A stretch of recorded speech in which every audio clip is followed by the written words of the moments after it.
আমি শুভদীপ ইউরোবাইট চ্যানেল থেকে আজকে ইতিহাসের সাজেশান নিয়ে চলে এলাম। গতকাল মানে আগের দিন তোমাদের ম্যাথ এক্সাম শেষ হয়েছে। ম্যাথ যাদের ভালো হয়েছে ভালো, যাদের খারাপ হয়েছে তাদের আরও ভালো, তাদের চিন্তা করার কোনো দরকার নেই, পাস করা কিন্তু খুব ইজি। চলো ম্যাথের এক্সাম ছাড়াই এবার আমরা ইতিহাস পড়ি। ইতিহাসে যেগুলো কমন দেবো ভাই, তুমি কিন্তু সেগুলোতে নাম্বার পাবে এবং ব্রড কোয়েশ্চেন আমি লাস্টে 3টে কোয়েশ্চেন বলে দেবো, ব্রড কোয়েশ্চেন তা থেকে নাম্বার পাবেই। তাই জন্য লাস্ট পর্যন্ত ভিডিওটা দেখো। আমি ম্যাথে যেমন কমন দিয়েছিলাম সম্পাদ্য উপপাদ্য ব্রড কোয়েশ্চেন সব, তেমনই ইতিহাসের যে ব্রড কোয়েশ্চেনগুলো বলে দেবো সেগুলো কিন্তু অবশ্যই 100% কমন পাবে। সেগুলো কিন্তু আমি লাস্টে বলবো, তার জন্য কিন্তু তোমাকে লাস্টে দেখতে হবে। এবং প্রথমে আমি চ্যাপ্টার ওয়াইজ কোয়েশ্চেনগুলো বলে দেবো। চলো, তোমরা খাতা বার করে নিয়েছো, পেন নিয়ে নিয়েছিল, এবার নোট করে ফেলো। চলো আমি এক একটা চ্যাপ্টার বেছে বেছে কোয়েশ্চেনগুলো দিচ্ছি।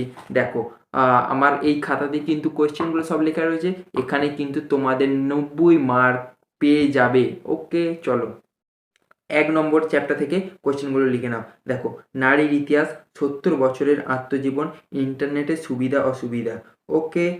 2 নম্বর চ্যাপ্টার থেকে দেখো, রামকৃষ্ণ পরমহংস দেব, সর্বধর্ম, হুতুম প্যাঁচা নকশা, চিকিৎসা বিজ্ঞানে কলকাতা মেডিকেল কলেজ। ঠিক আছে।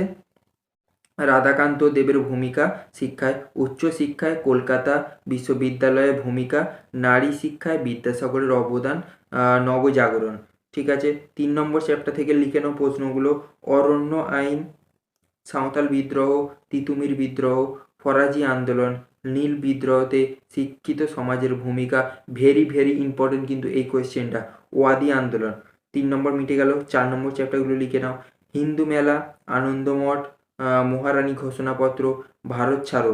ঠিক আছে। 5 নম্বর কোয়েশ্চেনগুলো লিখে নাও, মানে 5 নম্বর চ্যাপ্টার কোয়েশ্চেনগুলো। ছাপা বই শিক্ষা বিস্তার সম্পর্ক, উপেন্দ্র কিশোর রায়। ঠিক আছে। 5 নম্বর চ্যাপ্টার থেকে আমি এই দুটো কোয়েশ্চেন দিলাম। 6 নম্বর চ্যাপ্টার থেকে লিখে নাও চম্পারণ সত্যাগ্রহ, আইন অমান্য আন্দোলনে কৃষক শ্রেণীর ভূমিকা, বঙ্গভঙ্গ। 7 নম্বর চ্যাপ্টার থেকে সশস্ত্র বিপ্লব আন্দোলনে ছাত্র সমাজ, অসহযোগ আন্দোলন, গান্ধীজি আম্বেদকরের বিতর্ক। এটা কিন্তু ভেরি ভেরি ইম্পর্টেন্ট আছে, এটা কিন্তু পড়ার 99% চান্স আছে।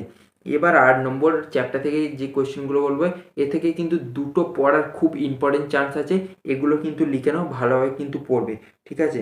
উদ্বাস্তু সমস্যা, কাশ্মীর সমস্যা, হায়দ্রাবাদ ভারতভুক্তি কারণ।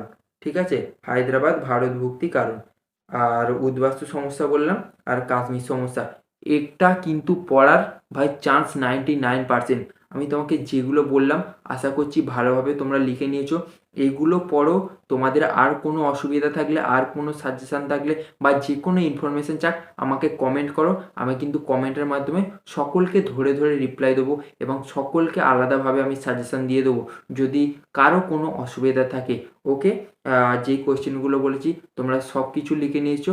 আর যদি কোনো সাজেশান মানে পরবর্তী যে সাবজেক্টগুলো এক্সাম হবে সেই এক্সামের আমি সাজেশান দিয়ে দেবো। ঠিক আছে। তার জন্য কি করতে হবে, সাবস্ক্রাইব বাটনটা প্রেস করে বেল আইকনটা প্রেস করে দাও এবং এই ভিডিওটি লাইক করে তোমার বন্ধুকে শেয়ার করে দাও।